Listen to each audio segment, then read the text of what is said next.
Hello दोस्तों, welcome to your channel learn with Revanth. यदि आप गवर्नमेंट एम्प्लॉय हैं या फिर रिटायर्ड पेंशनर हैं या फिर एज अ जनरल स्टूडेंट आप गवर्नमेंट एम्प्लॉयज़ या ऑफिसर्स की जॉब प्रोफाइल जानना चाह रहे हैं, उनके प्रमोशन जानना चाह रहे हैं, सैलरी जानना चाह रहे हैं, तो प्लीज़ मेरा चैनल को सब्सक्राइब कीजिएगा, वीडियो को लाइक कीजिएगा एंड वीडियो को शेयर करना ना भूलें।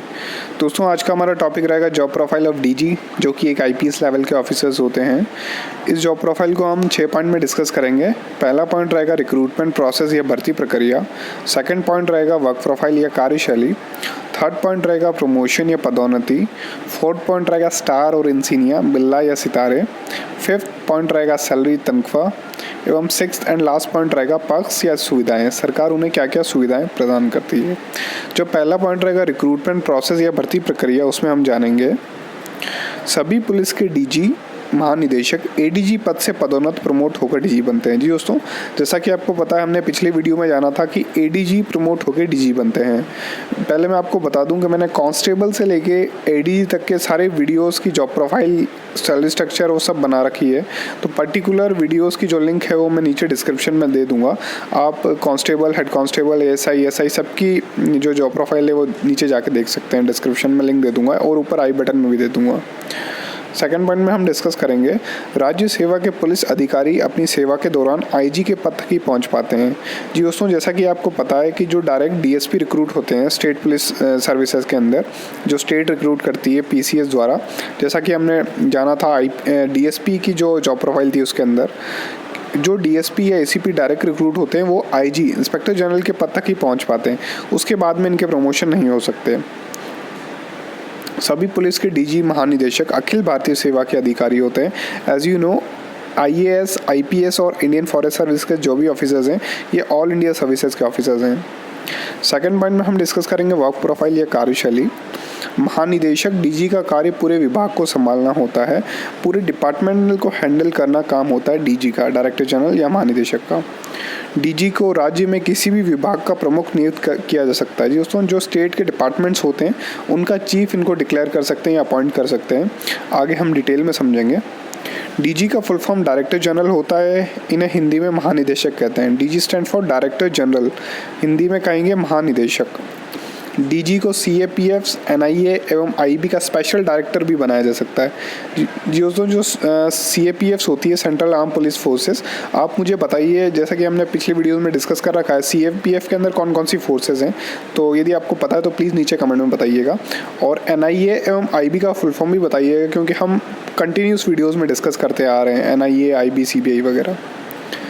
डीजी को एसवीपीएनपी का डायरेक्टर व बीपीआरडी एंड एनसीबी का डायरेक्टर जनरल भी नियुक्त किया जा सकता है। एसवीपीएनपी स्टैंड फॉर सरदार वल्लभ भाई पटेल नेशनल पुलिस एकेडमी का डायरेक्टर नियुक्त किया जा सकता है। साथ में बीपीआरडी और एनसीबी नया कॉन्सेप्ट है, तो मैं आपको फुल फॉर्म बता देता हूँ।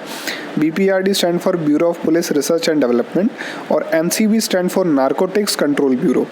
इन तीनों डिपार्टमेंट का डायरेक्टर जनरल भी नियुक्त किया जा सकता है।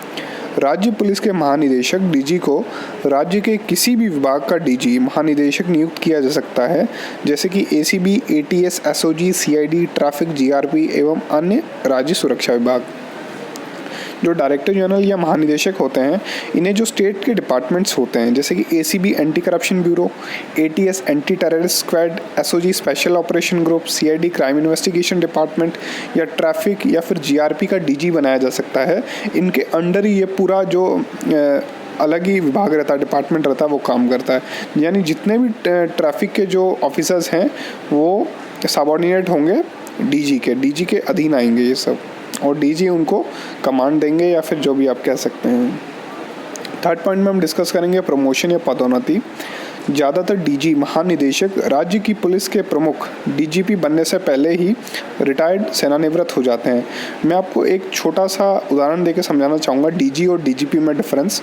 डीजी आप समझ लीजिए, वैसे डीजी और डीजीपी में कोई अंतर नहीं है। ये जो हम एचएजी प्लस ग्रेड समझ रहे हैं उसका भी नाम तो डीजीपी होता है, ऑफिशियल नेम है वो भी डायरेक्टर जनरल ऑफ पुलिस ही है, लेकिन आप ऐसा समझ लीजिए DG stand for director general, महानिदेशक, जो डिपार्टमेंट्स का हेड होता है। कोई भी डिपार्टमेंट, एसीबी, एटीएस, जीआरपी का हेड हो जाएगा, ट्रैफिक पुलिस का हेड पूरे स्टेट का।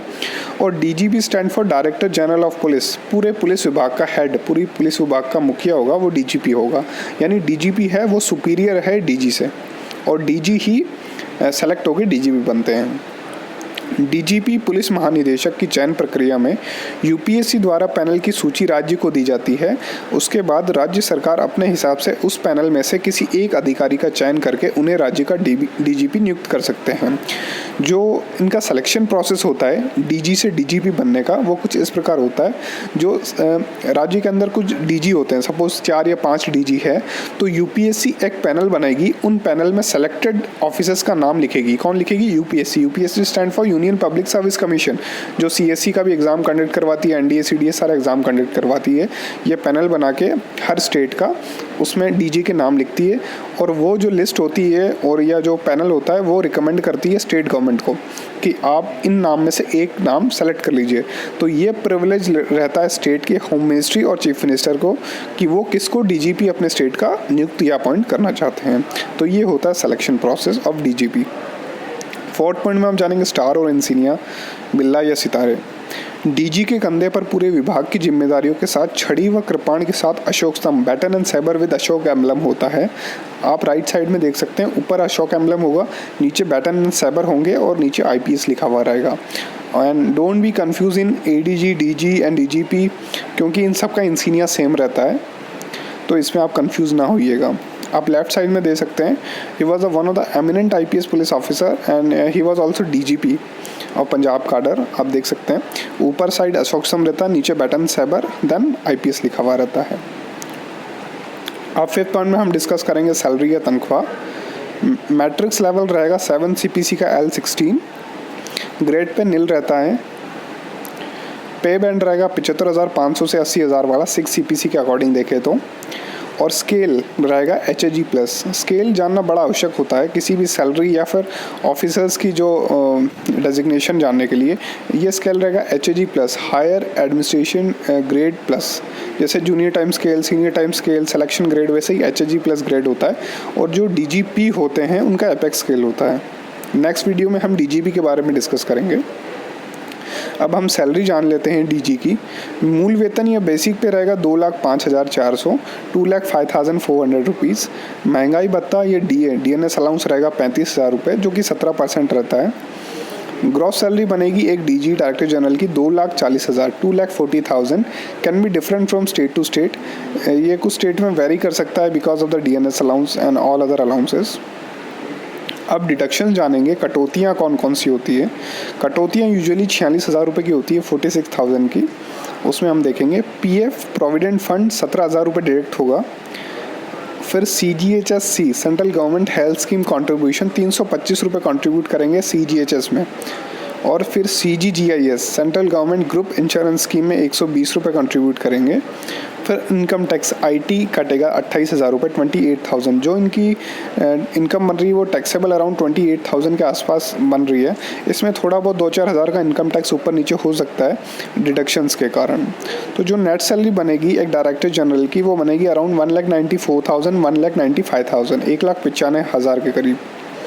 एक नोट और पढ़ लीजिएगा आप, uniform allowance, dress allowance, NHA national holiday allowance, DA daily allowance, TA travelling allowance are not paid monthly, either paid annually और ऑन स्पेशल इवेंट्स।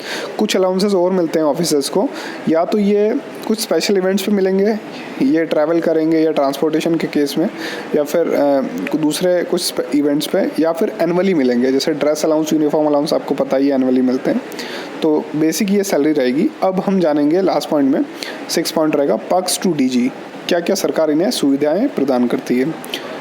पहला पॉइंट रहेगा गवर्नमेंट बंगलो, सरकारी बंगला मिलेगा इन्हें, जो जहाँ भी इनकी पदस्थापना होगी। मोस्ट ऑफ द केसेस जो इनकी पोस्टिंग रहती है वो कैपिटल में रहती है, जो स्टेट का कैपिटल होता है राजधानी, वहाँ पे होती है।